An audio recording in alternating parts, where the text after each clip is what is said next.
Fala, galera do 360 da Bola. Estamos aqui reunidos mais uma vez para debater sobre todo o ecossistema do futebol, um tema que a gente gosta muito de trazer para a mesa, falar um pouquinho de formação de atletas, processo de desenvolvimento, que é uma coisa que a gente está precisando cada vez mais abordar e trazer, né, esse tema tão relevante dentro da nossa formação de atletas.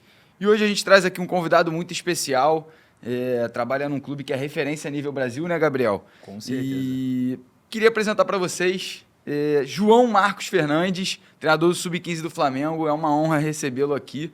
A gente vem para debater, como sempre, e trazer, né, como nossos profissionais estão enxergando esse crescimento, esse desenvolvimento do futebol. E para a gente é uma honra recebê-lo aqui no 360 da Bola. A resenha vai fluir, já falamos aqui um pouquinho, não tem nada de pegadinha, é sempre com o objetivo de disseminar boas informações e trazer para vocês que estão aí nos assistindo conteúdo de qualidade para que a gente possa chegar e crescer como um futebol e como um todo. Prazer, meu irmão. Prazer é meu, obrigado pelo convite.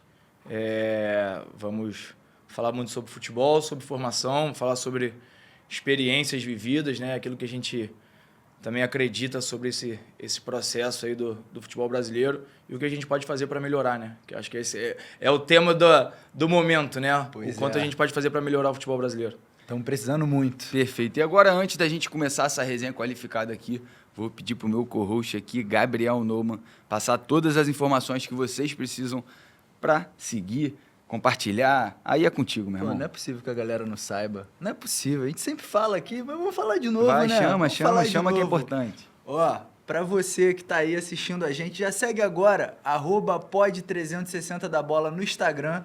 No TikTok a gente tá também, @360 da Bola. E temos todo o ecossistema nosso que vocês também já conhecem, @taticalizei o futebol com o Fredinho, é muita análise, é muita tática. Vai descobrir o jogador ali no Instagram dele, que tem um monte, o cara sabe. Temos também @curso de futebol, o melhor curso de futebol do Brasil e do mundo. E com uma novidade aqui que passaram no ponto pra gente, estão liberando vagas no grupo de estudos. Tem grupo de estudos para quem quer trabalhar com futebol e também para pais de atletas. Então, você aí que está interessado, primeiro segue a gente, manda uma DM, tem que estar seguindo os 3 e a gente vai liberar essa vaga gratuita para disseminar conteúdo para todo mundo, para que a gente possa estar construindo o mundo do futebol cada vez melhor. Tá bom, Fredinho? Pô, melhor que isso é... Só se tiver o cupom, né? Só se tiver o cupom, meu irmão. E agora, antes da gente começar essa resenha aqui, a gente queria abrir com a salva de palmas aí pro João, que... Bem-vindo, João. Obrigado. Boa resenha aí, e pra gente tem sempre muito valor poder trocar com profissionais do meio. Vamos começar com aquela já que é profunda. Tradição, né? Tradição do 360. Então, João, pra gente começar já conhecendo você melhor e também para que o nosso público possa saber quem é o João, a gente vem com uma perguntinha simples e básica. Quem é o João Marcos? O João Marcos é hoje 35 anos, né? Casado, filha, esposa grávida de gêmeos. Ó. Então, família ficando grande. Então, assim, a primeira coisa que eu sempre faço, eu sou um cara muito família, assim, eu tenho muito prazer de falar isso. Sou um cara caseiro, sou um cara muito tranquilo. E sou um cara muito linkado com futebol, cara. Minha vida sempre foi ao entorno do futebol desde muito cedo, né? Não venho de família de atletas ou pessoas que trabalharam com esporte, mas com 4 anos, né, um pediatra virou para os meus pais e falou que eu precisava praticar um esporte por causa de uma asma que eu tinha. E aí meu pai, né, como um bom brasileiro, falou: você tem um esporte? Meu pediatra: não, natação. Não. Futebol, pode ser futebol? Vai jogar pode. bola, Será que pode ser? E aí eu entro na escolinha com 4 anos, e aí ali com 5, 6, eu tenho a primeira oportunidade de me federar, né? Futebol, né? Sempre muito precoce, aí um marco para mim de entrar para um ambiente competitivo. E aí sigo ali a minha caminhada num processo de formação como atleta, com aquele sonho de ser jogador de futebol, até os 18, né? Então, assim, eu faço 14 anos dentro do Vasco, né, que é o clube que eu me formei ali como um jovem, onde eu levo muita coisa, né, não preciso esconder isso de ninguém. E 14 anos lá dentro, eu saio do Vasco, vou para o Botafogo, fico ali um período curto, tenho minha primeira experiência no profissional jogando na Holanda, né, que aí é um marco muito importante na minha vida, né, acho que Hoje eu vou falar de vida, não só do atleta ou do treinador. Então, com 18 anos, você ir morar fora, num país que você não fala a língua, que você nunca tinha ido, foi um marco assim que me fez um ser humano melhor, eu não tenho a menor dúvida disso. Enfim, tento seguir minha carreira profissional ali até os 22, 23 anos, rodo mais um pouco aqui no Rio, volto, vou para a Romênia, tenho uma segunda experiência internacional, uma experiência assim muito negativa, mas que também me fez um ser humano melhor, né? Acho que sempre quando a gente tem alguma experiência, a gente tem que tentar tirar dela para evoluir. Então, assim, também, se na Holanda eu tive muitas coisas positivas, na Romênia eu não tive. E ali na volta, em 2013, 14, eu ainda tento aqui um carioca no profissional do Bom Sucesso, as coisas acabam não andando muito. E ali eu tenho a decisão de encerrar minha carreira no futebol. E aí acaba eu chamo assim do primeiro bloco da minha vida dentro do futebol. Quantos anos você parou, João? Eu parei com 23. 23. Com 23. E aí depois eu passo 4 anos da minha vida falando assim, eu não quero futebol. Eu quero ser só torcedor de futebol. E aí, depois de um ano assim que eu nem ia no estádio ver o jogo, eu fui no Maracanã. E aí isso é um marco muito... Né, fala que o futebol tá no sangue, né? Eu fui no Maracanã ver um jogo, e aí as duas equipes entraram em campo, e aí eu me pego chorando, tipo, olhando, falando assim, cara, a minha vida é o futebol, minha vida é o futebol. E aí eu fico, pô, não, mas a rotina é muito desgastante e tal. E aí passa mais um ano e pouco, eu recebo um convite para fazer uma palestra, e eu fiz um ciclo de palestra assim, nas categorias do Vasco, para falar sobre a vida de uma promessa fora do futebol. E aí eu monto essa palestra, eu faço essa palestra para as equipes sub-15, 17 e 20, e aí depois dessas palestras me vem um convite para voltar a trabalhar com futebol. E aí eu retorno, em 2017, eu falo, não, é isso, é o futebol de novo. Eu já tinha, nesse período, fora do futebol, feito faculdade de Educação Física. Eu comecei a fazer faculdade enquanto atleta ainda, no Sub-20. Eu fiz 2 períodos de faculdade de Educação Física na UFRJ. Tranquei por causa da minha ida para o Botafogo, depois minha ida para a Holanda. Mas volto. Hoje sou muito grato a isso também. E eu tenho certeza que aqui a gente vai falar um pouquinho sobre os pais. E aí eu vou voltar nesse assunto para falar a importância dos meus pais nesse processo de estudo, né, do plano B, que até certa idade é o plano A, eu estudo. E aí eu volto ao futebol, né, como estagiário, aí me formo, sou contratado, sigo a minha caminhada como auxiliar, treinador de futsal, treinador de campo, faço ali mais são 7 anos e pouco no Vasco, e aí agora há 1 ano e meio sendo muito feliz, né, representando o Flamengo. Então hoje estou como treinador do Sub-15 do Flamengo, muito feliz com a minha trajetória, muito feliz com aquilo que eu venho construindo e com muita expectativa por que está por vir. Muito maneiro, cara. Muito bom, João. Cara, começar aqui fazendo uma pergunta para você, João. Acho que começar pelo começo, né? Que é você, enquanto atleta de futebol, você falou da sua trajetória do Vasco da Gama, né? E você, na sua idade, 91, né? Acho que a geração 91 do Vasco é uma geração que tinha bastante nomes promissores. Queria que você contasse um pouco assim, sobre essa geração do Vasco, como era o dia a dia, quem estava ali com você, como que era dividir o espaço ali com alguns craques aí renomados que a gente tem no futebol mundial. E eu vou além, como é que eu quero escutar essa palestra aí que você foi dar lá no Vasco, do que é de fato essa vida fora do campo aí, como essa promessa dentro desse processo de desenvolvimento. Vamos lá, eu fui convidado porque o clube identificou, né, que muitos atletas, a grande maioria deles, né, e os pais e as pessoas que estão em torno desses atletas, eles acreditam que a única oportunidade e focam 200% no que aquele jovem vai se tornar um atleta profissional. Só que a gente sabe como funciona o futebol. O funil é muito grande, né, de passagens de categoria e a maior transição, a maior dificuldade, onde é mais difícil, que é quando você sai do processo de formação para o processo profissional, que é quando você sai do sub-20 para ir para o profissional. E muitos desses atletas acabam não virando atletas profissionais, né? É isso que acaba acontecendo, ou acabam virando muito abaixo da expectativa que tinham sobre eles. E aí gera uma frustração enorme. E aí o atleta desiste de jogar futebol e ele não sabe o que vai fazer. E aí o clube teve essa preocupação. Eu sempre fui um atleta muito dedicado em aprender, né? Os estudos, minha mãe professora sempre me incentivou a estudar, eu comecei a fazer faculdade ainda enquanto atleta, depois me formei em educação física, cheguei a trabalhar fora do futebol em academia, e aí eu recebi esse convite para falar sobre essa minha vida fora do futebol, que assim, o processo de formação de atleta, ele pode te levar a um sucesso dentro do futebol, mas se ele não te levar, ele te traz muita coisa boa como pessoa. Né? Responsabilidade, compromisso, objetivos claros, espírito coletivo, saber lidar com derrota, saber lidar com a vitória, saber ser competitivo no mundo altamente competitivo. Né? Então, assim, o processo de formação do atleta, ele também te faz, tenho certeza que ele te faz um homem melhor, uma pessoa melhor. Então, eu fui falar um pouco sobre isso, né? Para esses meninos que, na época, todos eles tinham o sonho de ser atletas, mas que a gente sabe, a gente que trabalha com isso, que alguns, ou a maioria deles, não se tornarão atletas profissionais.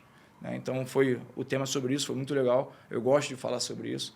Por mais que hoje eu estou no futebol, eu não sou um atleta profissional, né? Eu sou treinador e tive que seguir, né, uma trajetória de estudos e desenvolvimento enquanto pessoa para estar hoje desse lado e falar para esses atletas tudo que eu vivi, tudo que eu aprendo.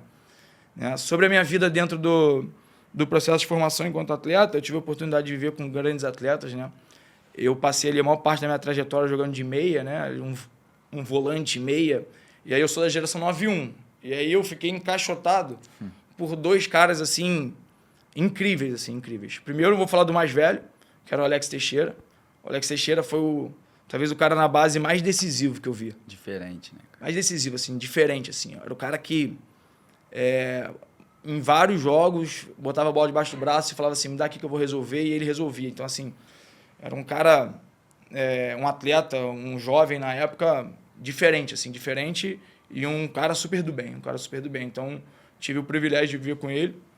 E na geração do 9-2, que era abaixo de mim, né, eu tive o prazer, e eu falo isso com muita clareza, de conviver com o Felipe Coutinho, né? Acho que é um astro aí mundial, né? Um cara, jogador de seleção brasileira, de Copa do Mundo, de grandes clubes da Europa, um menino fantástico. E quando eu falo sobre o Felipe Coutinho da base, a primeira coisa que me vem assim, é o atleta com mais recurso que eu já vi. É um atleta com recurso incrível, um atleta sempre com uma criatividade. Quando você acha que ele vai perder a bola, ele não perde. Quando tem dois pressionando, ele dribla. Ele acha uma solução, sempre um segundo na frente de todo mundo. Então, assim, o Felipe era um atleta, desde muito novo, assim, muito diferente. Assim, e deu para ver pela carreira que seguiu. Magia. E na geração 9-1, que é a minha, né? Eu tive o prazer de jogar com o Alan. O Alan também jogou seleção brasileira, grande destaque no Napoli, né? Recentemente ele no Botafogo, Premier League, enfim. Também um cara muito do bem, que veio de baixo aí, que cresceu na vida. Um cara, uma ótima pessoa também, um cara família. Então, assim, a gente convivia com alguns, e entre outros aí, não vou ficar aqui falando sobre todos, mas é um prazer, porque quando eu falo prazer conviver com esses caras, porque eu acredito no processo de formação coletivo, né? Então, se a gente vive num ambiente que tem ali 30, 40 pessoas diariamente, tá todo mundo aprendendo um com o outro. Então, assim, se esses caras se tornaram grandes astros, eu tenho certeza que eu tive uma parcela ali. Acho que todo mundo que convive no processo de base tem uma parcela, é mínima, mas todo mundo agrega com alguma coisa, sabe? Então, eu tenho entusiasmo assim, de falar que eu convivi com caras que se deram bem no futebol enquanto atletas profissionais. Muito legal. E de fato, assim, essa contribuição de cada um dentro de um grupo, né? Muitos atletas acham, não, eu sou reserva, hoje eu não estou jogando, enfim, não está contribuindo para aquele crescimento, mas pelo contrário, né? Todo mundo é importante dentro desse processo. E esse ponto que você trouxe aí, dessa relação dessas pessoas do Vasco, eu até compartilho uma experiência que eu tive na época do Covid, todos atletas aqui no Rio, então Marlon Muniz, lá de Niterói, meu parceirão, estava dando treino para essa galera, Felipe Bastos, Coutinho e etc. O Alex Teixeira também estava. Enfim, tinha toda essa resenha do Vasco e você podia ver que, de fato, os caras carregaram isso ao longo da vida. Né? Essa parceria, essa ajuda mesmo que cada um em cada clube hoje, né, naquele momento do Covid, cada um no seu canto, mas existia aquela...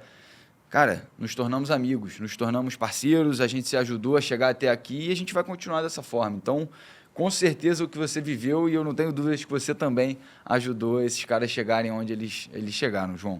Certeza.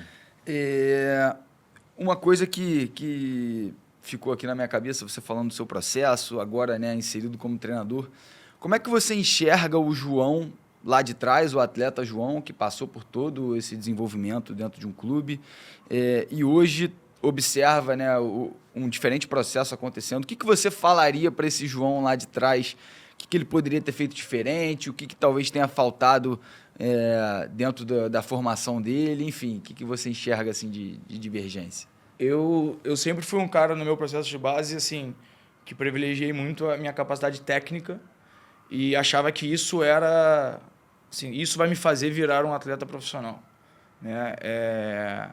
Isso é primordial, mas isso não é a única capacidade de um atleta, né? E para mim, eu acho que em alguns momentos faltou eu acreditar que eu precisava desenvolver fisicamente junto com o jogo.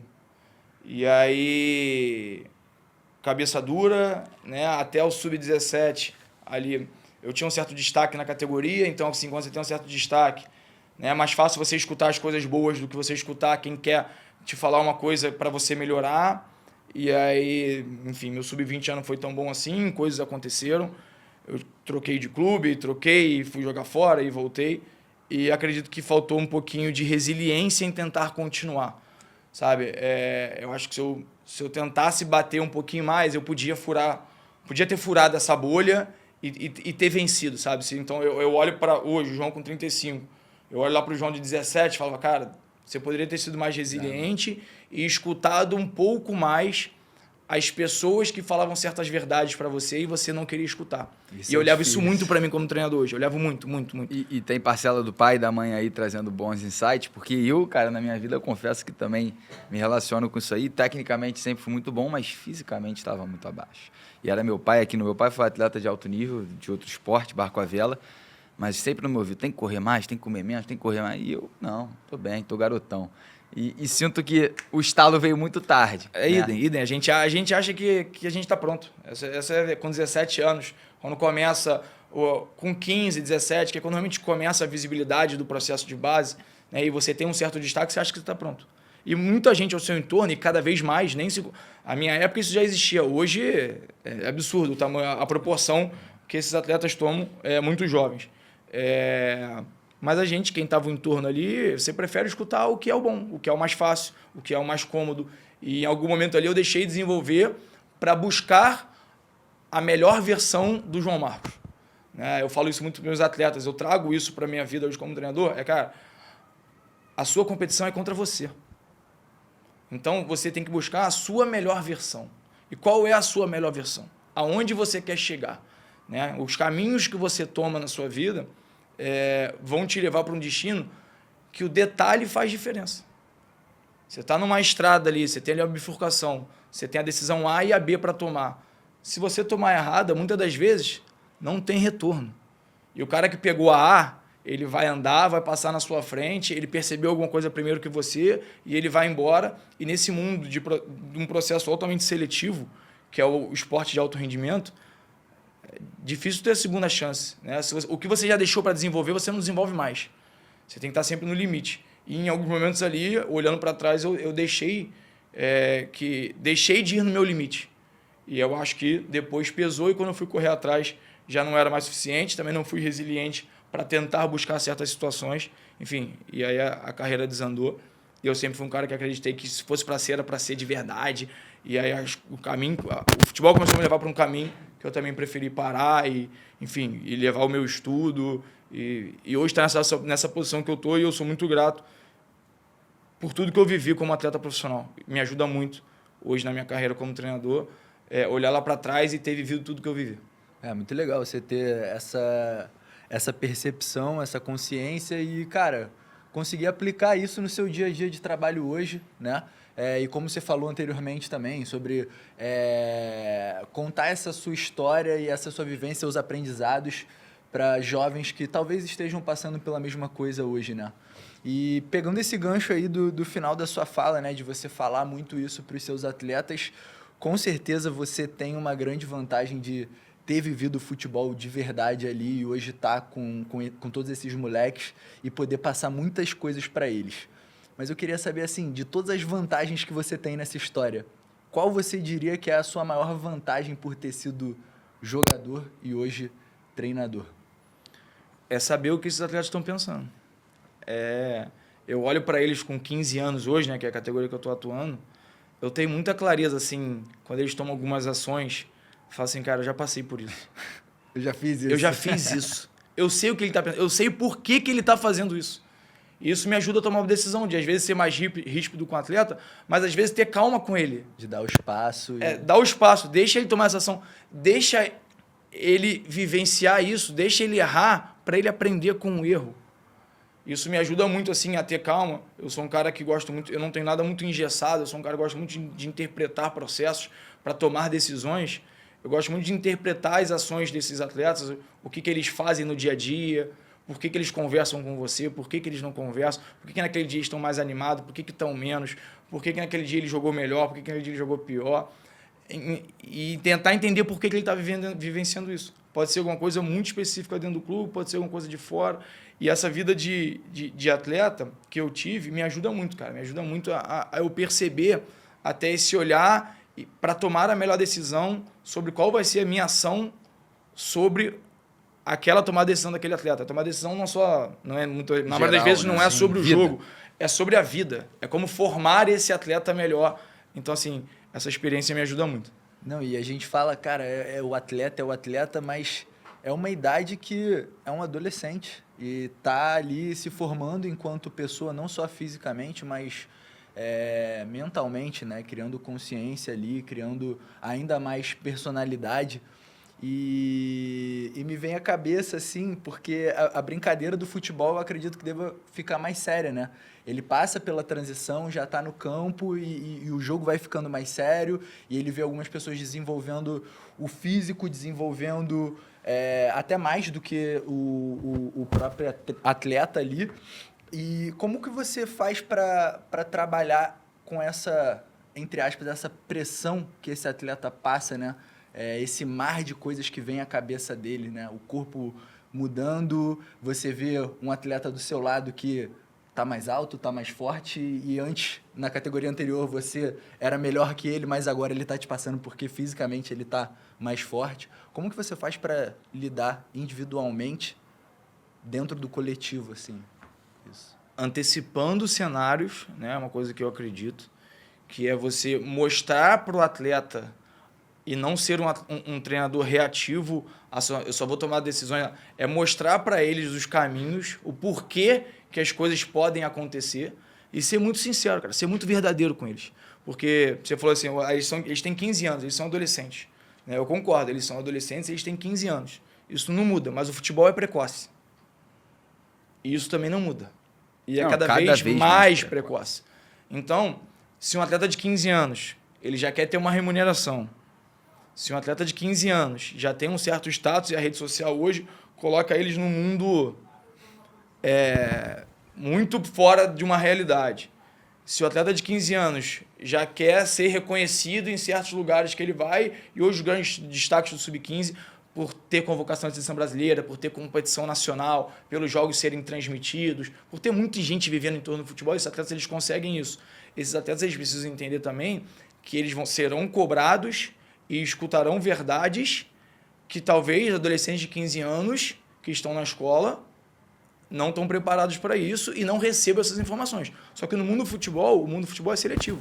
E esses atletas eles precisam receber essas informações. Então, ser sincero com eles, ser verdadeiro e mostrar para eles que o não faz parte do processo de formação deles e muitas vezes é o não que vai formá-los melhor, é muito importante. Assim, o não, quando eu digo não, eu digo ele não vai ser o destaque do treino hoje, ele não vai participar dessa atividade por algum motivo, ele não vai ser o titular, ele não vai entrar no jogo, ele não vai estar sentado na melhor cadeira do ônibus.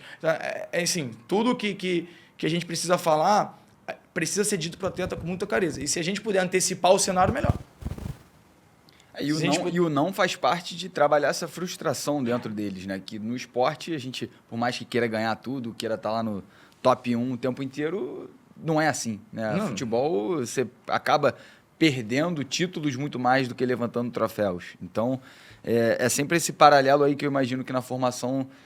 Imagino não, é necessário que seja trabalhado o tempo inteiro. É necessário, é todo dia, é diário, é em cada ação que você toma, é em cada exemplo que você dá, é na sua postura no treino, de como você conversa com o atleta, da relação que você tem com ele. Eu acho que você tem que ter uma relação muito próxima dele, mas você tem que mostrar que existe hierarquia ali dentro. Pelo menos eu acredito nisso, até porque senão um atleta hoje de 15 anos, 14 anos, 16 anos, ele já tem certa... E você precisa mostrar que existe comando ali, que existe... que tem que existir um certo respeito, mas ao mesmo tempo você precisa estar próximo deles, porque eles têm 15 anos. Então, assim, o diálogo, o dia a dia, as suas ações, tudo que você demonstra, tudo que você passa para eles, a cada brincadeira, a cada gesto, a como você está no refeitório, a numa viagem, como é que você lida com eles, aquilo que você quer explicar, aquilo que você fala sobre os gostos, sei lá, musicais, de comida, tudo fora do futebol, o dia a dia dele, isso representa muito, Eu acho que é um processo árduo, é um processo difícil, mas que eu gosto muito, assim, E esses atletas precisam... Outro dia lá no clube, só dando um exemplo simples de uma situação fora do campo, né? Tava tendo um jogo lá de Campeonato Brasileiro, alguns atletas que não estavam na relação chegaram para ver o jogo, estavam lá de chinelo e bermuda. Eu falei, cara, você é atleta do clube, cara. Você não veio ver um jogo? Um jogo hoje tem muita gente vendo, vocês não tiram foto? Se você não quer ser um atleta reconhecido, precisa se apresente como um atleta diferente do Flamengo, de uma grande marca, entendeu? E isso não tem nada a ver com o campo, isso tem a ver com o dia a dia, com a presença dele, com como ele vai se vestir. Ele não precisa ter lá a melhor marca lá da roupa, não precisa, não é esse o assunto. É a postura. É a postura, e isso faz parte. E eu tô falando isso para ele, eu acho que ele tá recebendo essa informação, cara, esse cara tá querendo me fazer um atleta melhor, me formar um ser humano melhor. E eu não tenho dúvida que esse é o melhor caminho, assim. Eu costumo, quando eu sou mais duro com eles em alguns momentos, eu gosto de falar assim, cara, você não precisa me amar hoje, não. Eu quero que daqui a 10 anos, você lá no sucesso, você vai olhar para trás e você vai me agradecer. Ou enquanto você se tornou um atleta profissional, ou se você é uma pessoa que tem o seu trabalho honesto, que seguiu a sua vida. Então, hoje, você pode ficar chateado comigo em algum momento. Tá tudo bem, tá tudo bem. Às vezes eu te falo algumas coisas que talvez ninguém nunca te falou. E você não precisa me amar hoje. A gente sabe que eu amo no futebol, os 11 amam. Quem está no banco te ama mais ou menos, quem não vai na relação. Enfim, isso se estende aos empresários, às famílias, enfim. Mas eu quero que você daqui a 10 anos olhe para trás e fale assim, cara, pô, aquilo que o João me falou. Se eu coloquei alguma coisa na sua cabeça que te fez melhor e lá daqui a 10 anos você agradecer, cara, eu tô dormindo em paz lá no meu travesseiro, na minha casa, porque eu acho que esse é o meu propósito de estar hoje no processo de formação de atletas.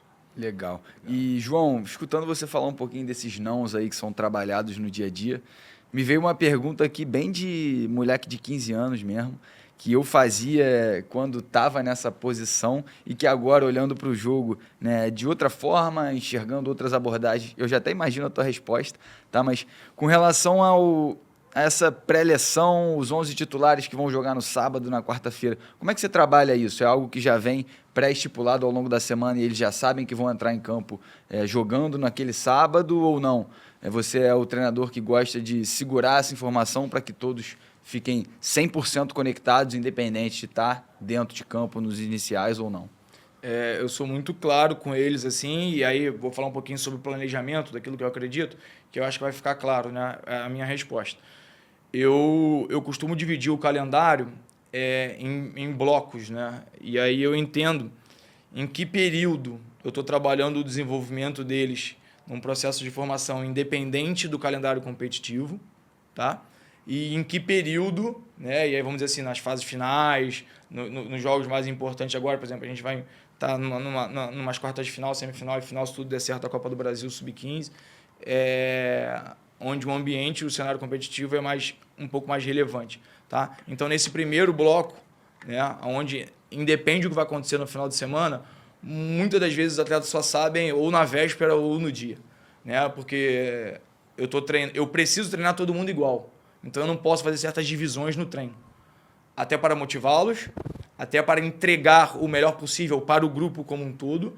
E aí, fica lá para a véspera, fica para o dia, às vezes não tem nenhum treino de organização específica e estratégica para o jogo. Eles têm 15 anos, a gente não está no profissional. Então, assim, é muito mais treinos de comportamento, treinos de evolução de tática individual, de tática de grupo, nesse bloco. E aí, chegando numa fase final de competição, e aí onde você utiliza mais treinos estratégicos de tática coletiva, pelo menos é o que eu acredito, tá?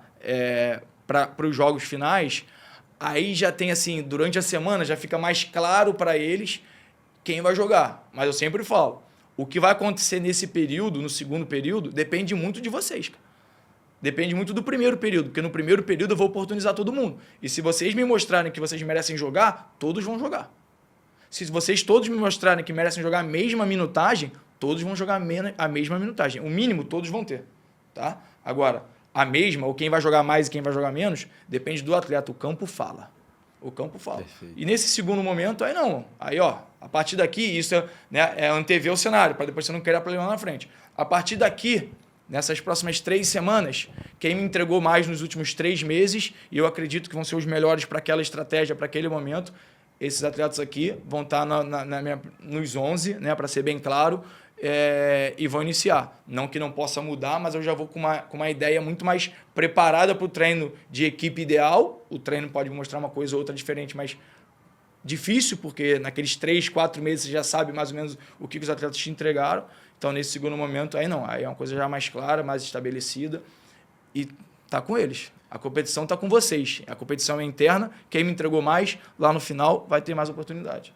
E para os que ficam fora, vocês fazem algum trabalho específico, assim, acho que até mais psicológico em cima desse jogador, dos jogadores, né, que ficaram de fora para lidar com frustração e tudo mais? Os clubes têm setores de psicologia para isso, mas é muito no seu momento ali do dia a dia. E é a clareza, assim. É deixar muito claro para ele. Você vai ser oportunizado e mostrar para ele. E para as famílias, muitas vezes, né? A transparência dentro do futebol, ela assim, é 0-1. Você foi oportunizado. Você foi bem nisso. Você não foi bem nisso. Nessa competição aqui, ou dessa posição, ou desse formato, eu vou privilegiar esses atletas por causa disso. E aí sou muito claro com eles, para não ter o meio do caminho ali, aquela fase nebulosa. Mas por que isso? Mas por que aquilo? Mas não merecia isso, que merecia aquilo. Não, vai antevendo o cenário, vai fazendo, vai experimentando, vai dando feedback, vai dando retorno, vai avaliando se teve melhora, se não teve melhora, para chegar nesse momento final, você ter o mínimo de problema possível enquanto grupo. E aonde talvez os principais atletas daquele momento tiveram uma minutagem maior. Ok, eles mereceram. O futebol também é isso, né? A meritocracia, você ter esses caras mereceram mais, eles vão jogar mais nesse cenário aqui mais complexo, mais competitivo, tá justo. Próxima fase não significa que depois você não pode estar nesse bloco, você deve buscar estar, né? E aí, por exemplo, vai terminar agora o processo agora da Copa do Brasil. Vamos iniciar um novo processo? Rapaziada, quem teve mais minutagem, continua se esforçando, ou se esforce mais para continuar no espaço que vocês conquistaram. Quem teve um pouco menos, se esforce dobrado para ter. E aí é aquilo, abrir a mente. E eu sou um treinador que eu tenho certeza que eu sou muito assim. Não é porque um atleta não fez 2, 3 meses bons que ele não pode mostrar evolução e terminar o ano num outro patamar dentro do próprio grupo. E aí é avaliar. E aí tá com o atleta, não tá com o treinador. Quem escala, e aí é um recado aí, né? Quem escala é o jogador, é o atleta. Quem escala não é o treinador. Ele que se escala, ele que se coloca na relação. Não sou eu. Eu quero ter dor de cabeça, eu quero que todo mundo treine o melhor. O treinador adora isso. E é aquela famosa frase, né? A primeira foto nunca é igual à última. Nunca. Eu tive a oportunidade ano passado de ser campeão da Copa da Amizade. O Flamengo não era campeão há 11 anos. Eu tive esse privilégio de estar lá na casa do Zico, né? O maior ídolo aí, indiscutivelmente, do Flamengo. Voltar a ser campeão com o Zico lá presente, dando lá os parabéns, né?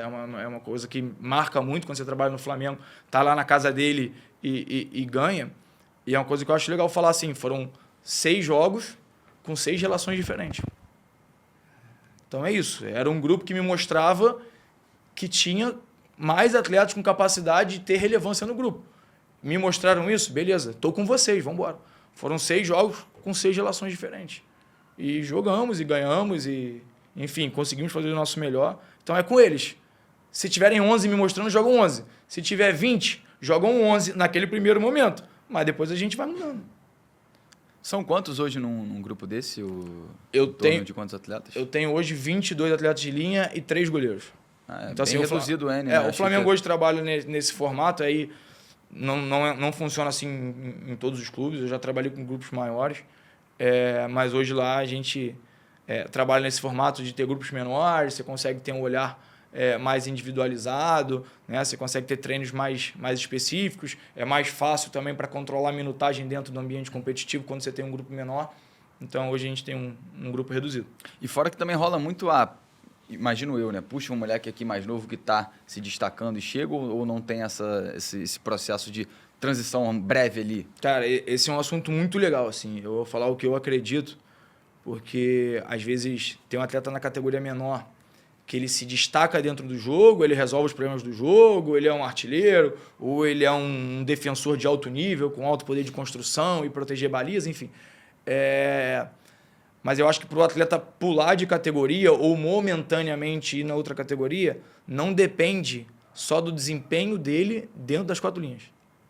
Eu acho que vai muito de né? A gente não pode mentir. Existe uma necessidade na categoria superior? Existe. Esse atleta está se destacando e merece ser mais desafiado? Ótimo. Esse é o primeiro ponto e o mais importante. Beleza, foi. Mas como é que vai ser esse recado que eu estou dando para esse atleta que ele está subindo de categoria? Como é que é o dia a dia dele? Como é que é a relação familiar dele? Vai ser bom para ele ser desafiado dentro do jogo? Pode ser. Mas esse recado, será que ele não vai se achar melhor do que os outros do mesmo ano? E até os outros, né? O recado que você vai estar passando para quem está na categoria em que ele subiu e, teoricamente, ele está tirando roubando um espaço ali, né? Como é que é esse recado, sabe? É bom? Vai ser proveitoso? É bom para todo mundo? É bom para ele ir lá e conseguir desenvolver e talvez mostrar para um outro do ano mais velho que ele está relaxando um pouquinho, que tem um atleta mais novo que está no mesmo nível, no nível melhor do que o dele? Então, assim, é todo um contexto para você fazer um atleta, ainda mais nessa faixa etária, tá? De 14, 15, 16 anos ali, dos 13 aos 16, que trazer o atleta para a categoria de cima, para mim, é multifatorial. E um recado, e uma coisa muito importante que eu já falei aqui, é a questão do recado que você está dando para o atleta. Não é nem a conversa, é essa ação de trazer para a categoria de cima. Qual é o recado que você está passando para ele? Como é que o clube identifica que ele vai receber esse recado? Se ele é um atleta que dá trabalho, é um atleta problemático, às vezes é melhor não fazer. Por mais que no campo precise. Não vamos fazer. Perfeito. Porque esse atleta ele pode receber mal esse recado, de que ele é superior. E aí quando ele volta, ele já não se entrega da melhor forma na categoria. O atleta é top, tem a cabeça top, a família é top. Vamos trazer que vai ser bom e ele vai entender que é por um processo de melhora dele. E não que ele é melhor que os outros. Beleza, vamos fazer. Top, concordo. Gosto, já fiz esse ano, fiz ano passado, pretendo fazer mais agora no segundo semestre, com os atletas que apresentaram essa capacidade de entender que isso é uma conquista, mas que não significa muita coisa perante ao restante do grupo dele, né, da idade dele. Que ele vai precisar continuando fazendo o melhor dele para se tornar o melhor atleta possível e que isso não define nada no futuro e no sonho dele se tornar um atleta profissional. Não, perfeito. Assim, eu até trouxe essa reflexão e muito baseada o cada vez mais precoce que a gente falou sobre o futebol, e a gente vê que o profissional hoje usa, né, o sub-20 na fase inicial do ano, a copinha que era 20, hoje os grandes clubes acabam usando o 17, e isso tende a forçar esse desenvolvimento precoce dentro das outras categorias. E o sub-15, sub-16 eu enxergo como assim, grandes marcos, né, de desenvolvimento. E aí, já trazendo de volta para o tema um período importante da adolescência, né? E você, João, trazendo esse contexto, só reforça o nosso racional de que só talento, só bola na rede, só drible não é tudo que a gente precisa para que o menino suba de categoria, para que o menino possa, de fato, pular, né, uma etapa desse processo dele. Não é muito importante, mas não é só isso. Não é só isso. E muitas das vezes esses talentos se perdem porque não tem outras questões que são também muito relevantes para o processo dele. 360 da bola, né? 360 da bola, é isso. Não à toa tá aí, né? Agora aqui, voltando para a questão do N reduzido, eu queria entender como é que você enxerga esse processo, né? Esse poder dar um olhar mais individualizado, se é de fato isso que você acredita e enxerga, ou não. Independente de ter um N reduzido, eu gosto de trabalhar coletivamente. Como é que você faz essa mescla aí do desenvolvimento individual? Porque, mal ou bem, por mais que a gente queira desenvolver o coletivo, cada um recebe uma informação de uma forma. Como é que você faz esse balanço aí entre coletivo e individual? Cara, eu gosto de trabalhar com esse N de atletas, ainda mais nessas faixas etárias, porque, resumidamente, aí no processo de formação que vai dos 6 aos 20 anos, eu acredito que existe um primeiro processo de oportunizar, e aí eu acho que um N maior para oportunizar eu acho válido. Existe um segundo processo de desenvolvimento, né? E aí a gente começa a reduzir para conseguir ter esse olhar mais seletivo de quem vai, de quem não vai, qual é a capacidade desse atleta, esse atleta pode jogar em quais posições, né? Uma coisa que nas categorias de desenvolvimento ali, do 11 até o 15, 16, é uma coisa que a gente tem que ter esse olhar, porque aí depois, lá no 17 do 20, aí é potencializar, é o fim do processo de formação, é melhorar aquilo que ele tem de valências positivas, minimizar o que ele tem de déficit.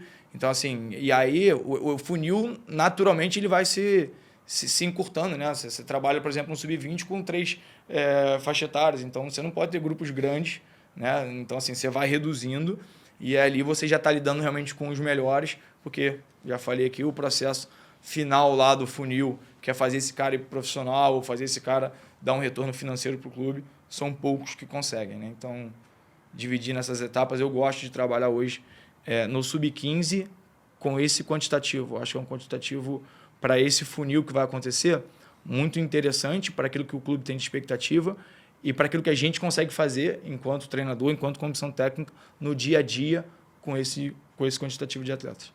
Legal. Boa. E, cara, mudando levemente um pouco o assunto aqui, me pega muito a categoria do sub-15 que, voltando no que eu falei, né? Fisicamente o corpo muda muito e você tem diferentes tipos de atleta, cada um no seu tempo se desenvolvendo fisicamente. E aí você estava contando sobre o plano de treinamento individual dentro do coletivo, né? Mas trazendo essa conversa de uma maturação tardia para os pais.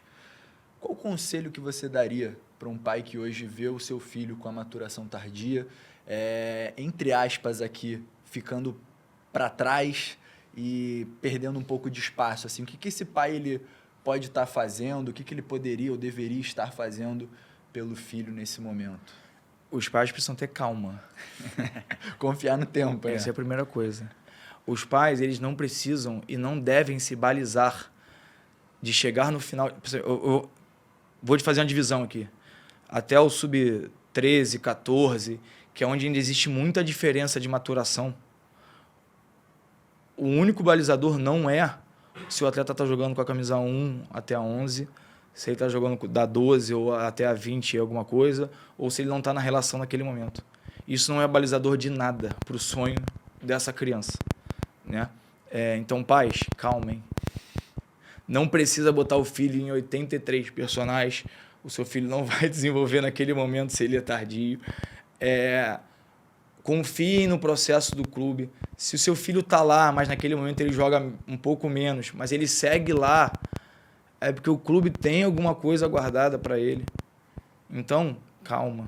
Né? E aí eu tenho uma fala que eu gosto de usar, que é o atleta com maturação tardia, ele passa ali grande parte do processo dele com dificuldade física dentro de um jogo, mas ele precisa pensar mais rápido para conseguir jogar. Será que isso, depois de vários anos, tendo que pensar um pouco mais rápido, quando a força chegar, quando a força que o pote dele ele vai encher, será que ele não vai ter vantagem? Sobre aquele atleta que sempre foi um atleta maturado e que sempre foi mais físico e que sempre resolveu os problemas do jogo através da força. Não é que o atleta maturado não sirva para o processo. Ele também é muito importante. Ele também pode se tornar um atleta profissional. Se ele tem alta capacidade física e a continua desenvolvendo, a gente precisa estimular. O futebol é cada vez mais físico também. Mas tentar deixar claro para esse atleta, porque é difícil, falar assim, não, mas não faz isso, não faz dessa forma, não, faz da outra. Mas daquela forma ele está resolvendo. Então ele vai levando na força muitas vezes. Mas a gente precisa, para esse atleta maturado, dizer, a força do outro vai chegar, então tenta pensar, tenta agir assim, cuidado nessa tomada de decisão, cuidado nesse gesto técnico e tal. Mas, voltando a falar do tardio, Será que o que sofreu muitos anos e talvez pelo um período competitivo ali acabou jogando um pouco menos, ele não tem vantagem quando chega lá no 17 e a força, a maturação, vamos dizer, igualou, porque a força cada um vai ter a sua, vai ter os atletas mais físicos, os atletas menos físicos, mas será que ele não leva vantagem? A minha resposta, pela minha experiência, esse atleta tem vantagem. Então, calma, paciência. Essa regra serve para todos? Não. Mas se ele buscar fazer o melhor dele todos os dias, se entregar, treinar o melhor, tentar de alguma forma solucionar os problemas do jogo, ele pode lá na frente, pela uma questão biológica que foi entregue assim a ele, esse corpo e essa maturação, ele pode levar vantagem lá na frente porque ele teve muita dificuldade por muito tempo. E isso pode fazer bem para o processo de formação dele. Então, se seu filho está lá, está vivendo o processo, está lá no grupo, deixa ele lá treinar. Motive ele a treinar melhor. É isso. E, João, olhando para esse processo aí de maturação que a gente fala, né, cada um tem seu desenvolvimento, existe alguma forma hoje de olhar para esse menino e ter existe alguma métrica, algum departamento que, sim, bata o olho ou faça testes, realize, né, um acompanhamento e tenha mais ou menos uma ideia de quando ele vai chegar a essa maturação? Ou é aquele método antigo ainda, canela fina, esse aqui não aguenta correr tanto? Como é que é esse processo aí dentro do todo? Cara, vou ser muito sincero, acho que ambos os casos funcionam muito bem, assim. Os clubes hoje têm, né, os atletas realizam testes de maturação, muitas vezes eles fazem por fora também, hoje tem muitos lugares que realizam esse tipo de teste, mas muitas vezes é visível. É visível, é uma situação, você vê que aquele atleta, ele tem, né, os tons musculares dele estão ainda em desenvolvimento, estão frágeis, você percebe que ainda não tem aquela clareza ainda do músculo, outros atletas que já estão mais prontos, você vê pela biotipia deles, enfim. Então, ambas as respostas estão corretas, né? Acho que existem testes que vão te dar números, mas muitas das vezes o olhar já é muito determinante para você ter uma avaliação correta. E aí essa avaliação correta sobre o que esse atleta está vivendo enquanto maturação te ajuda a você ter uma avaliação mais fidedigna daquele atleta. É a guerra sempre ali do quantitativo, qualitativo do futebol, que não existe uma ciência exata, né? Mas cada um acaba olhando mais por um viés. Mas legal saber. Eu acho que ficou claro, né, que os pais precisam ter calma dentro do processo, entender que se o seu filho não está jogando em determinado momento e ainda assim está inserido em um grande clube, existe um plano, existe um propósito para aquilo ali estar acontecendo, né, Gabriel? Então, pais, isso aqui é para vocês. O que o João falou aqui, o que o João compartilhou aqui é muito importante, a gente precisa ter calma no processo. Eu sei que muitas das vezes, quando a gente está inserido e vivendo aquilo ali, a gente quer que o nosso filho, que o meu irmão, no caso, não bonequei ainda, mas quer que esteja envolvido, só que faz parte. Faz parte, é a frase que eu falei, mar calmo não faz um bom marinheiro, e a gente precisa entender que tudo é uma construção, né? Então... A gente fala bastante sobre isso aqui, né? Mas a gente segue recebendo muitas mensagens de pais preocupados com o processo e é algo que vai e volta o tempo inteiro. Imagino vocês no dia a dia ali de um clube, cara, quanto assim, isso chega. Hoje, e eu acho que os clubes fazem isso de maneira muito correta, tá? Hoje eu não tenho relação assim com os pais, né? Hoje o clube tem um departamento, se o pai, o empresário vai lá, tem pessoas da coordenação, da gestão do clube que, enfim, trocam lá as informações necessárias, enfim. Mas, pais, as pessoas mais importantes no processo de formação dos seus filhos são vocês. Não adianta o seu filho ir para o clube e o treinador, a comissão, o processo interno do clube dar recados, né? E aí recados são conversas ou ações ou gestos para os seus filhos. Se vocês não validarem esse processo, o processo de formação está errado. Porque vamos lá, o mais básico, né? Se seu filho não jogou aquele jogo e ele está chateado e ele chega em casa reclamando do treinador, e se você fala que é o treinador mesmo que está errado, o que adianta? Vamos falar para ele treinar mais. Às vezes tem algum motivo para ele não jogar. Às vezes foi conversado, às vezes o treinador explicou, às vezes não. Também nem sempre a gente tem que ficar explicando. Mas ajudem, né, o clube. Vocês são peça fundamental nesse processo. Eu passo 1h30, 2 horas né? Não, a não ser que a gente esteja em viagem, mas fora isso, com os atletas por dia, vocês passam muito mais do que o clube, do que o treinador. Então vamos andar numa linha junta, só uma pessoa vai levar vantagem. O filho de vocês, esse atleta do clube. Então, assim, validem o que a gente faz, porque o não faz parte. E o sim também não é a solução de tudo. Hoje você se destacou, hoje você fez 2 gols, você é o melhor do mundo, também não é. Hoje você fez 2 gols, eu estou falando assim, didaticamente, dando exemplos bem simples, né? Mas hoje você foi o melhor em campo lá, todo mundo falou isso, isso não te garante daqui a um mês você vai estar jogando. Não, calma. E tem vários fatores que influenciam vocês a jogarem mais e menos. Que nem sempre é a performance, que nem sempre é um ambiente competitivo, nem sempre o resultado é o mais importante numa categoria de base. Então tem outros fatores que influenciam. Então, assim, eu falo isso muito para eles, assim, eu tenho certeza que os pais têm muito isso, eu vi meus pais vivendo muito isso, né? Essa avaliação muito pelo se o atleta é titular ou não é, se ele está jogando, se ele não está. Não, calma. Isso não... Aí o pai acaba vivendo o sonho junto, fica então vivendo ele junto. Fica naquela E eu ótica. super entendo, assim, às vezes a gente vê pais fazendo certas coisas que eu não faria se fosse meu filho, mas talvez eu tenha uma experiência, né, de estar vivendo nesse mundo há muito tempo que o pai não tenha. E aí eu tenho certeza que ele quer fazer o melhor pelo filho dele. Isso eu não tenho a menor dúvida.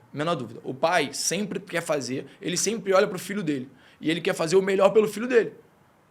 E beleza, a gente tem que entender, a gente tem que respeitar enquanto clube. Só que também a gente precisa dizer que nem sempre essa força de vontade, né, está sendo benéfica para o filho. Nem sempre aquilo que a gente toma de decisão pode ser a melhor ação momentânea para aquele seu filho. Mas vocês têm um filho, o treinador, eu hoje lá tenho 25. Eu tenho 25 filhos. Eu quero o bem de todos eles. Eu quero fazer o melhor por todos eles. Eu quero chegar em casa e dormir e falar assim, cara, eu influenciei um pouquinho no processo de formação de cada um deles. E isso me faz muito bem.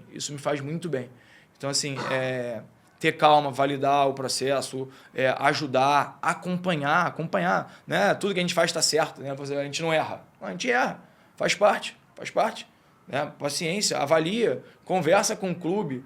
Agora, colocar, às vezes, o atleta contra aquelas ações que aconteceram no clube, na maioria das vezes não é a melhor solução. Entendo, vocês fazem isso às vezes pela emoção, por ver o seu filho chegar em casa chorando, triste, chateado por alguma situação. Beleza, vamos entender junto por quê, vamos melhorar. A gente está sempre querendo fazer o melhor por todos eles. No final é isso. O pai, a mãe, tem que confiar no processo de formação do clube e nos profissionais que estão ali. Não tem jeito. Lógico, é muito importante que no momento da escolha do clube que ele vai jogar, né, do clube que ele está entrando, que o pai se preocupe e olhe muito para isso, para que ele possa confiar cegamente aí no processo. E, cara, você tocou aí rapidinho na questão dos seus pais. Eu queria saber como que foi a relação que você teve com os seus pais durante o seu processo de formação. Cara, meus pais, assim, eles faziam um papel do anjinho e do... Policial bom e o mal. Isso.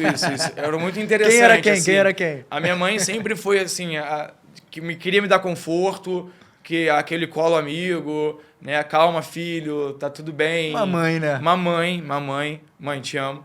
Professora, sempre, assim, sempre pegou muito mais firme comigo em relação ao estudo do que ao João Marcos atleta. Em algum momento a gente entendeu que minha vida podia andar e talvez mudei de escola, saí de uma escola de um nível maior para uma escola, mas sempre me cobrou muito que aonde eu tivesse, eu fizesse o meu melhor pelos estudos. Então minha mãe sempre teve esse papel da cobrança do estudo, legal. Não que meu pai não tivesse, mas minha mãe sempre foi, porque minha mãe é professora, e aí ela sempre teve esse papel e o papel do conforto, né, do carinho, do colo, do calma filho, tá tudo bem. E meu pai sempre foi um cara de cobrar, de tentar botar na minha cabeça, às vezes, coisas que eu não escutei, que hoje cara, você precisa ser melhor nisso. Você precisa melhorar nisso. Se o treinador não te colocou, era por algum motivo. Se o clube está tomando essa decisão, tem algum porquê. Legal. Porque no futebol tem muita gente capacitada, né? E cada vez mais, cara. Na minha época já tinha. E é uma coisa que sempre quando eu venho falar, assim, em algum lugar eu falo, os clubes hoje no processo de formação estão repletos de gente muito qualificada, cara. Muito qualificada. Tem muito treinador bom na base do Brasil, tem muito gestor bom na base do Brasil, tem os que não são tão bons? Tem, mas como em qualquer profissão, como em qualquer empresa, como em qualquer lugar. Mas hoje, quando a gente fala sobre os principais clubes, assim, que são as principais empresas, vamos dizer assim, do futebol de base, cara, tem muita gente qualificada querendo fazer o melhor pelos seus filhos.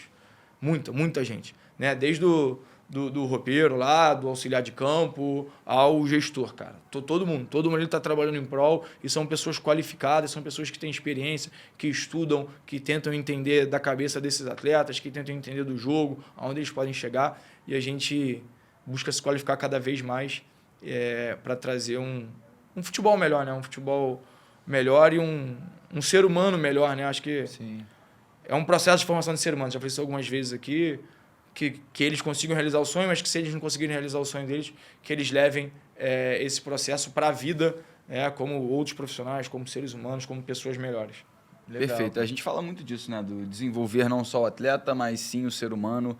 E uma coisa anda em paralelo com a outra, até também, né? Para fazer, para um olhar de um menino desse que sonha a chegar numa Europa, se ele não tem um bom comportamento, um bom processo de desenvolvimento como ser humano, ele acaba batendo lá e não ficando. Então, isso faz parte também, né, do que o futebol de fora pede para que a gente possa entregar para esses meninos. E aí, fazendo um paralelo com o que você trouxe sobre o ecossistema que ele está inserido, é aquilo que você falou, João. Você está com o menino 2, 3, 4 horas do dia, né? 8 horas ele está dormindo, 12 ele está no ambiente dele. O quão positivo é esse ambiente dele para que ele possa se desenvolver, para que ele possa tomar boas decisões e também contribuir, né, para o todo ali que ele está envolvido. Vou virar um pouquinho a chave aqui da nossa conversa para os dados. Queria falar um pouquinho dos dados, de como é que você enxerga isso hoje no mundo do futebol, o quanto isso está inserido nos processos de formação. E aí eu estou falando dos setores de análise de desempenho, né, se isso já é bem presente ali numa categoria do 15, o quanto isso é trabalhado, é coletivo, é individual. Como é que você, o João, como treinador, enxerga o uso dos dados na sua tomada de decisão? Cara, eu curto, eu gosto, eu só interpreto muito o que vale ser feito para o sub-15 e entendo que não é igual para o sub-13, que não é igual para o sub-17, como não é igual para o profissional. Então, assim, vamos lá, você citou aí a análise, né? Dando um exemplo. No profissional, talvez se um dia eu chegar lá, vai ter análise do adversário individualizada para o atleta que vai ter aquele confronto. Então, tem um ponta lá, então eu vou pegar os lances, vou mostrar para o meu lateral, se eu achar... Tá, ok, profissional, tem aqui. No sub-15, eu não faço vídeo de adversário com o sub-15. Eu não acredito que tenha relevância. Acho que a relevância é muito maior daquilo que eles fazem do que aquilo que eles vão encontrar lá como adversário. Então, dando um exemplo, né? O setor é importante, mas a gente precisa entender o cenário que a gente está. Né? Talvez numa categoria menor, talvez nem... Eu não entendo que não precisa nem ser feito vídeos, por exemplo, de tática coletiva em categorias menores. Talvez ele não tenha nenhum discernimento de entender aquilo. É mais entender comportamento individual. Pega o vídeo e diz lá, o posicionamento do corpo. Olha, essa sua tomada de decisão, percebe esse movimento aqui, tal. Isso aqui foi legal. O vídeo também é feedback positivo, hein? A gente não pode ir lá só criticar. Não, perfeito. A gente coloca o atleta para baixo. Então, assim, acho que existem categorias, existe um processo de formação longo e existe aquilo que a gente vai usar de dados. Né? A fisiologia. Pô, a gente tem lá o GPS. Pô, é legal ver? É legal ver. Agora, a gente precisa fazer um controle igual é feito no profissional? A minha resposta é muito clara, não. Eu não preciso. Eu preciso ter o dado lá é legal? É muito legal. Isso te entrega alguma coisa? Te entrega. O quanto isso vai interferir no seu treino, no seu planejamento de treino? Muito menos do que no 17, que é, na minha opinião, menos que no 20, que é menos no profissional. Né? Ali, eles não têm necessidade de um período de recuperação que o atleta profissional tem. Cada micro detalhe ali faz a diferença também no jogo. Né? Ali, eu não vou... no profissional, o cara precisa estar no dia do jogo 100% apto a entregar o melhor, porque lá a avaliação é pelo resultado e ponto. Né? O futebol é assim, essa é a realidade. No sub-15, muitas das vezes, eu já fiz treinos que as pessoas vão falar, pô, mas tem jogo amanhã. Não, calma. Não, calma, porque o atleta não vai estar 100% recuperado para o jogo. Tá tudo bem, beleza, tranquilo. Eu estou mais preocupado com o processo de desenvolvimento dele e para ele precisa entender que o treino é fundamental e que ele treina 5 vezes na semana e joga 1, numa média. Então ele precisa entender que o treino é importante, então vamos treinar. No jogo, se ele não aguentar o jogo todo, tá bom, sai, entra outro, tá tudo bem. Ah, ele não vai conseguir entregar o melhor porque ele vai estar... Tá, se a gente entendeu que naquele período do ano tá tudo bem, não vai ser o dado da fisiologia que vai me fazer... Pô, no sub-15 o atleta, não, vamos ter esse controle aqui, vamos... Não. É um moleque de 15 anos jogando bola também, É isso, né? É muito legal ter, eu não sou contra, que fique claro, eu sou muito a favor que tenha, eu só tenho muita clareza do quanto isso vai te ajudar ou te atrapalhar na decisão. Ter os dados é ótimo, o difícil é interpretar. Então a gente tem que interpretar como usar aquele dado e saber aonde você está, o seu cenário atual. Né? Eu, João Marcos, treinador, vou usar o dado no sub-17 de uma forma que no sub-13 não cabe aquela forma. Então é outra forma, é você entender o cenário onde você atua. Cada contexto pede, né, uma forma de abordagem. Eu queria tocar agora, João, numa questão. Eu estudei nos Estados Unidos, né, não consegui profissionalizar aqui no Brasil, fui para lá, para fora. E uma coisa que tem muito valor dentro do ambiente de formação e faculdade e profissional também nos Estados Unidos é o team bonding, né? Que é você juntar o teu grupo, você criar atividades, seja de aquecimento, seja num momento fora do treino. E a gente pôde visitar lá o Ninho, viu que tem diversas áreas ali onde os meninos chegou. Lá tem um moleque jogando um fute-mesa, enfim, tem toda essa oportunidade para eles estarem se conectando e gerando nessas relações. Como é que você enxerga isso e é algo que vocês têm trabalhado isso num dia a dia? Dentro de uma semana existe aquele momento, pô, vamos ali todo mundo comer junto, vamos ali jogar um fute-mesa? Existe essa resenha ali qualificada para os meninos? Existe, é muito legal que a gente faça, né? A gente já falou muitas vezes aqui sobre o nível de pressão que esses atletas têm, né? Do mundo externo, do quanto eles se pressionam também, atletas muito jovens que não têm capacidade mental ainda e maturação, né, psicológica para sofrer a pressão que sofrem, faz parte, mas a gente precisa entender que são adolescentes. Então a gente tentar trazer algum ambiente um pouco mais confortável para eles dentro do clube também é muito interessante. Então é isso, o atleta vai lá, tá jogando ping-pong, eu vou lá às vezes brincar com eles, aí na maioria das vezes ganho lá deles lá, mas a gente bota uma pilha, brinca, aí tem aquela resenha ali, o futevôleizinho ali na beira do campo, tem lá o sentar, o conversar, o falar sobre coisas diferentes do futebol, sentar, entender, falar o menino, entender sobre a vida dele, falar alguma situação de vida para eles, né? Esses atletas, os meninos de 15 anos aí começam, né, a ter a namorada, a ter um olhar um pouco diferente sobre a sua questão, sobre a sua sexualidade. Então, acho que também faz parte do clube estar ali conversando com eles sobre isso, falar brincadeira, falar besteira, descontrair, rir. Acho que é um ambiente que é muito legal para eles e que, no final das contas, te ajuda lá dentro do campo. Porque quanto mais esse cara gostar de você, mais ele vai... Não é só correr, ele vai acreditar em você. Né? Então, assim, é importante que você crie essa conexão, sempre óbvio, com respeito, com hierarquia, mas ter relação com esses atletas, entender que eles são seres humanos e que eles não são máquinas, e o clube colocar isso à disposição deles e nossa, é interessante para esse processo. Muito bacana. Eu queria escutar... Você tem alguma aí? Não, pode ir. Eu queria escutar, João, agora tirando um pouco dessa ótica João Marcos do Flamengo, necessariamente, escutar um pouquinho do João Marcos como treinador de forma geral. O que ele acredita como modelo de jogo, como proposta de metodologia de treino, enfim, qual que é a ideia do João Marcos como proposta de jogar futebol, de se praticar o futebol? O João Marcos, treinador, acredita, hoje eu vivo aí há 8 anos no futebol de base, eu acredito que os atletas no futebol de base eles precisam vivenciar o máximo de experiências possíveis. Esse aí é o marco número 1. E aí como é que a gente vai fazer isso? Né? Não, então vai mudar toda hora, vai fazer coisas aleatórias. Não é isso. É com planejamento, com organização, com avaliação daquilo que está sendo feito. Mas eles precisam viver, eles precisam experimentar. Então, vamos lá. Qual é o seu modelo de jogo? Cara, eu não acredito no modelo de jogo único. Eu acho que o futebol ele é circunstancial. Quem já foi meu atleta aí sabe. Não, é legal ter a bola, a gente quer ter a bola, a gente quer construir de forma organizada, a gente quer isso tudo. Mas em algum momento do jogo, a gente vai ter que defender, a gente vai ter que proteger baliza, a gente vai ter que marcar baixo. Pressionar alto, vamos encaixar individual. Não, vai ser assim sempre. Não vai ser assim sempre. Em algum momento eles vão precisar experimentar uma outra situação. Vamos sempre então no jogo curto. Não. de forma organizada. Às vezes, eles precisam entender que a melhor tomar decisão naquele momento é uma bola média, uma bola longa. Então, falando sobre ideias de jogo, eu acho que eles precisam vivenciar de forma organizada para potencializar o que eles têm de bom e desenvolver aquilo que talvez eles não aprendam. Então, assim, eu não tenho nenhuma restrição a formas de jogar. Então, assim, eu gosto de que eles aprendam, que eles vivenciem. Então, dentro do campo, vai jogar com 2 centroavantes, vai jogar com 3 atacantes, vai jogar numa construção a 2, numa construção a 3, num 3-2, num 2-3, enfim. Eles vivenciarem, né, com organização o máximo de experiência possível. Então, eu acredito muito como treinador, eu preciso passar isso para eles. Eles vão aprender isso tudo em 1 ano? Óbvio que não.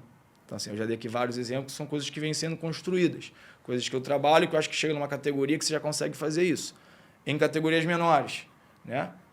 Tática individual, melhora do gesto, melhora da tomada de decisão em jogos pequenos, né? Acho que a única coisa do jogo maior, lá embaixo, é eles entenderem a dimensão do jogo que eles jogam, né? Para também não ficar aquele negócio todo mundo correndo atrás da bola, né? Que é a primeira orientação coletiva para o futebol, né? Você vai lá na escolinha de 4 anos, está todo mundo correndo onde está a bola. Então, a primeira coisa que você precisa explicar é não precisa todo mundo atrás da bola. Então, assim, eu, João Marcos, treinador, eu acredito que existe um processo que tem que ser bem elaborado, como na escola, e que eles precisam vivenciar. Eu, João Marcos, treinador, para avaliar um atleta, né? Gosto de dar esse exemplo, escutei isso uma vez numa palestra e levo isso comigo. Eu acho que o atleta, cada atleta tem o seu tamanho do pote, né? O que significa isso?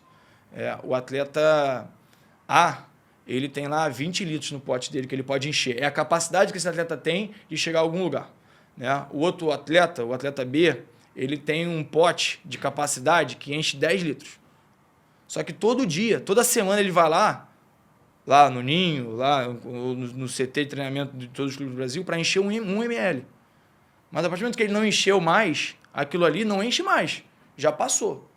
Então, o atleta que tem uma alta capacidade de desenvolver para chegar a ser um jogador de Champions League, um jogador de Copa do Mundo, se ele não encher o pote dele no limite, ele pode ficar para trás. Porque vai ter um atleta que tem uma capacidade menor, mas que está entregando tudo.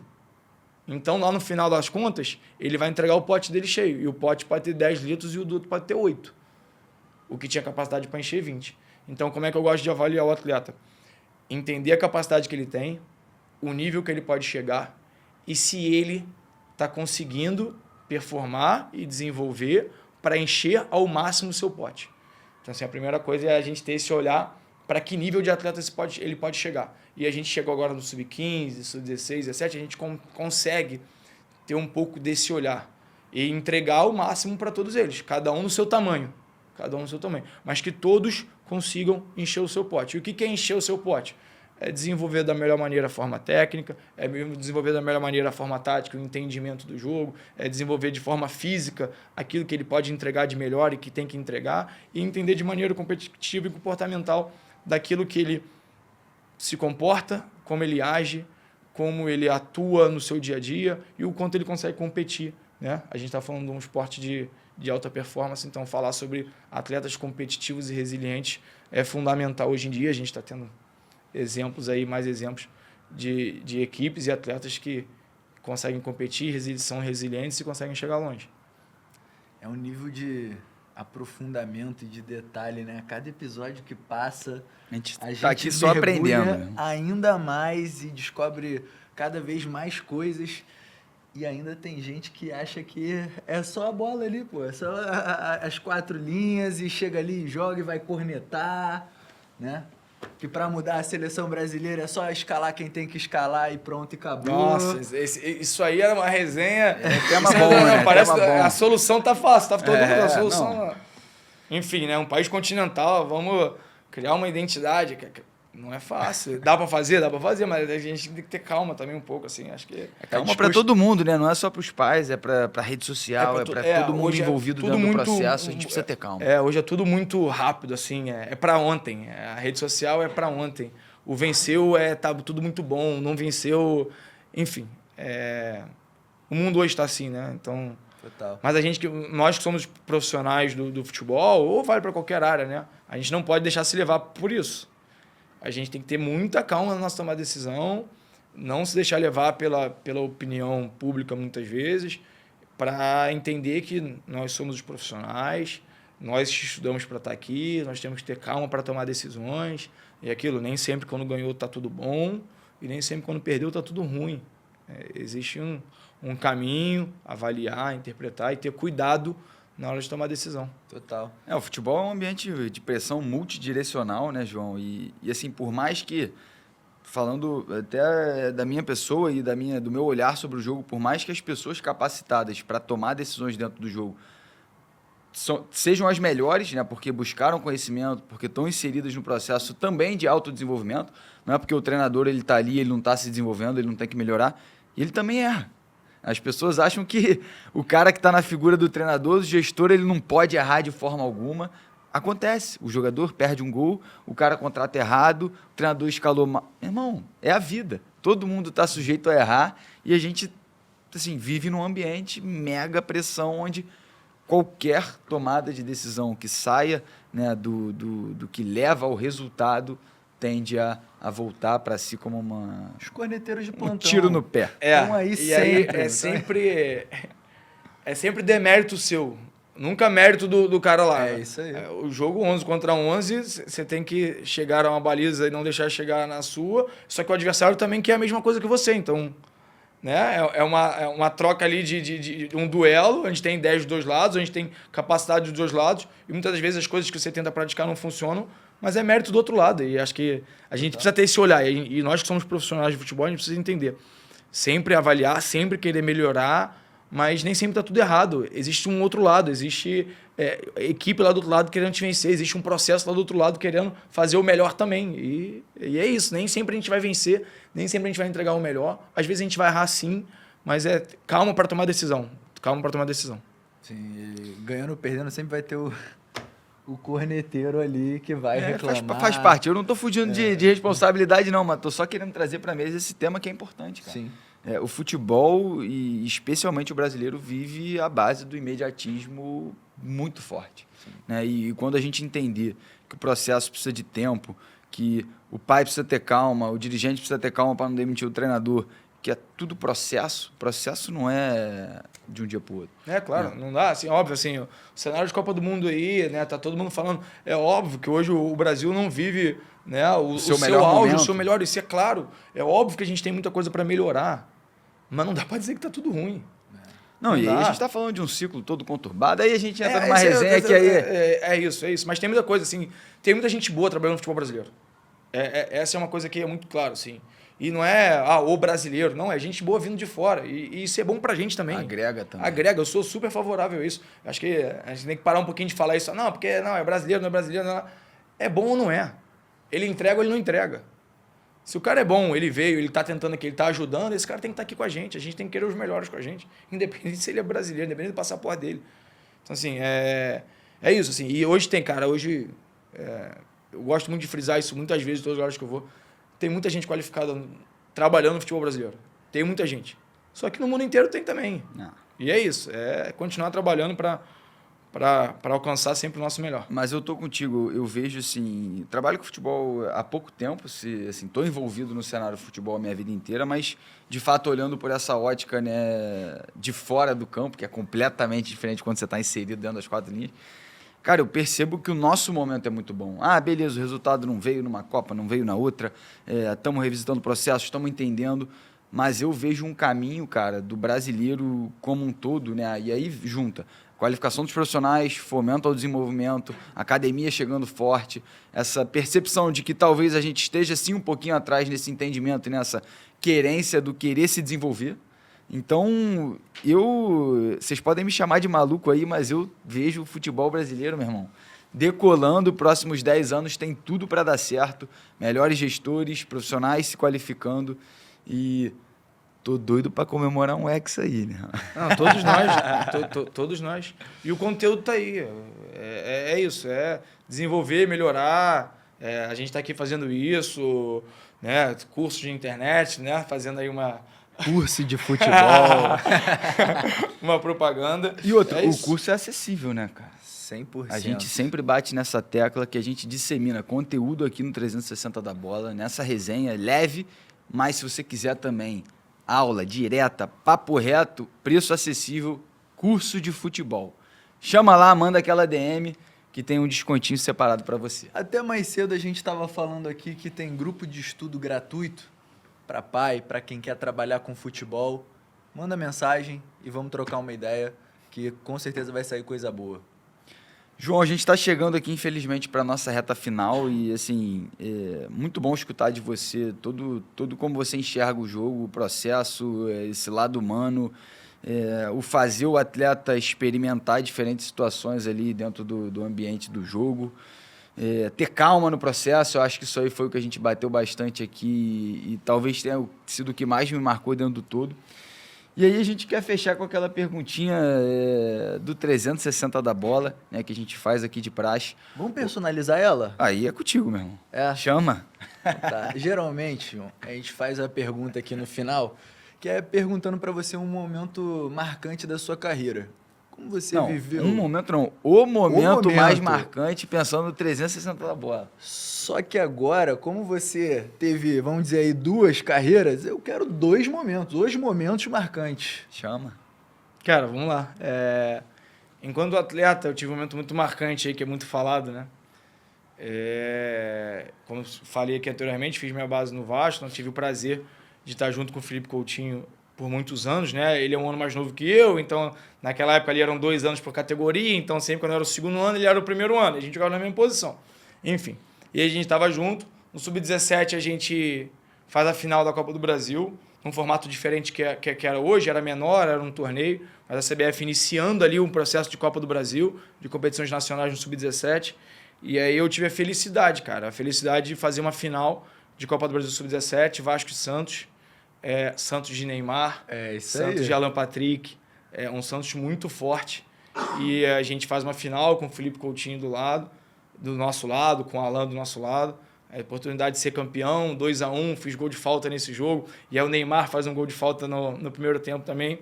E aí tem um episódio engraçado assim no intervalo, o repórter assim na beira do campo. O Neymar e o Felipe já eram amigos nessa época, de seleção brasileira de base e tal. E aí eu tô saindo do campo, eu, o Felipe, e aí o Neymar vem. E aí a gente tá saindo nós 3 andando. Aí o repórter aponta assim, faz assim, vem.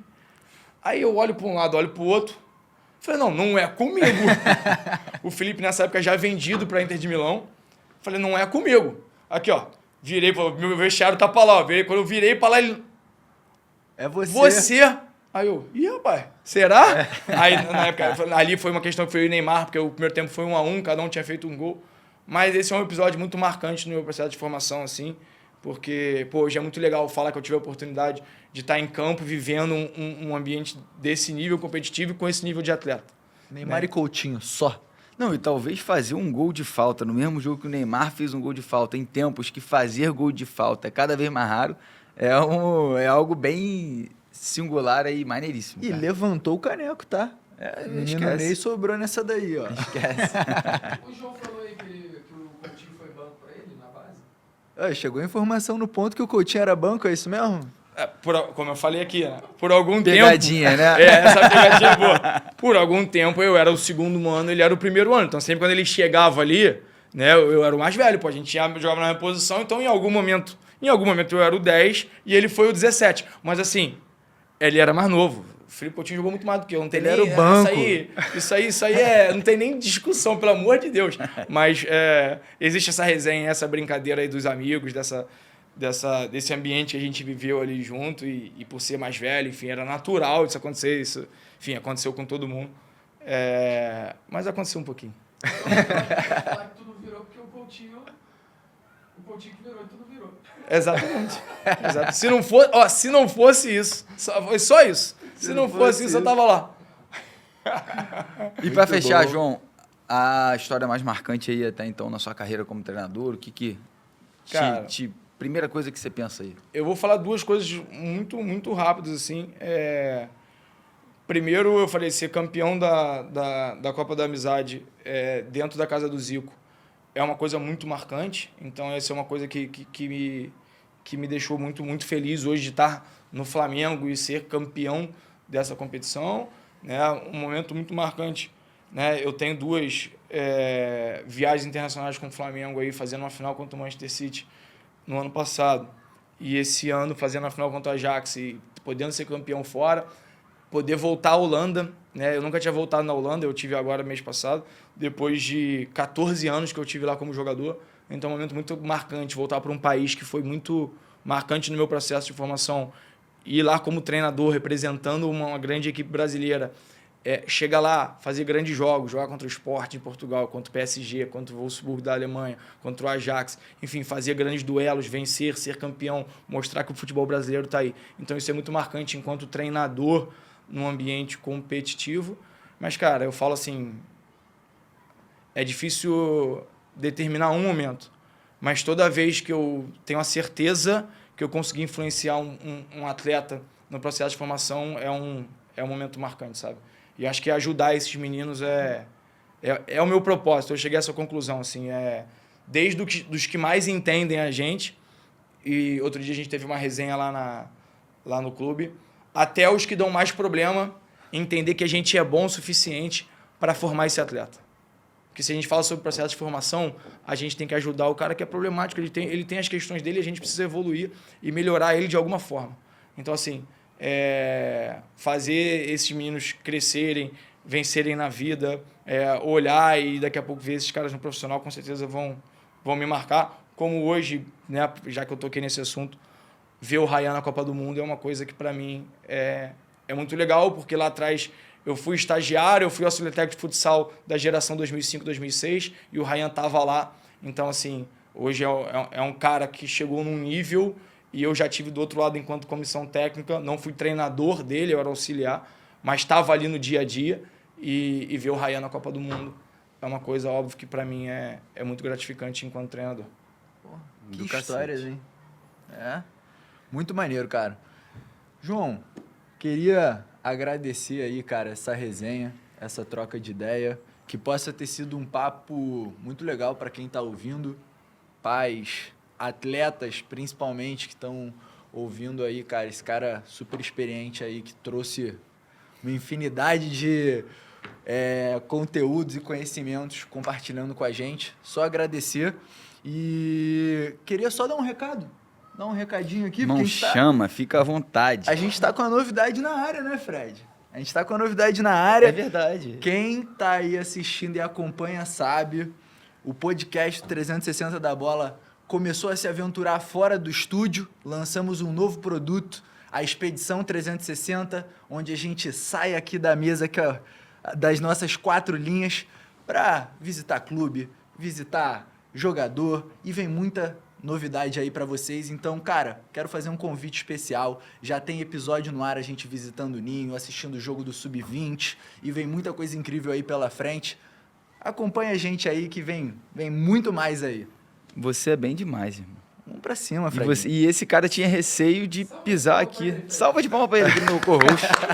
Antes de mais nada, primeiro uma salva de palma pro co-host. Agora eu vou agradecer aqui ao João a troca, um prazer estar te recebendo, escutando, como falei, né, tudo como você enxerga esse processo de desenvolvimento. Não tenho dúvidas de escutar do que você traz aqui, que o seu trabalho é bom. Pouco acompanhei o seu time jogar, mas eu me conecto muito com o que você traz como desenvolvimento e eu acho que é isso que a gente precisa hoje no jogo. Então, agradeço demais. A gente fala aqui que é sempre uma aula poder escutar dos profissionais que a gente traz aqui e hoje foi mais uma dessa. E é isso, cara. Aquela famosa salva de palmas pro nosso convidado. Pô. João, muito obrigado. Muito obrigado pela presença. E antes de se despedir, os arrobas, né? Sei que vocês já sabem, mas vou ser repetitivo. Segue a gente no Instagram, @pod360 da bola. Segue a gente no TikTok e se inscreva no canal do YouTube, @360 da bola. E o melhor curso de futebol do Brasil e do mundo, @curso de futebol. Reforçando mais uma vez para você que quer trabalhar com futebol, tem grupo de estudo rolando gratuito, né? Gratuito, então manda uma DM aí pra gente. Segue a galera do curso lá, que eles vão te atender super bem. E para você, pai, que se interessou pelos assuntos que a gente trouxe aqui na mesa, tudo que o João falou, a importância, a calma que você tem que ter, entra no grupo de estudo dos pais, que vão ter não só excelentes profissionais guiando todo esse grupo, mas é um ambiente de muita troca entre pais para vocês trocarem experiências.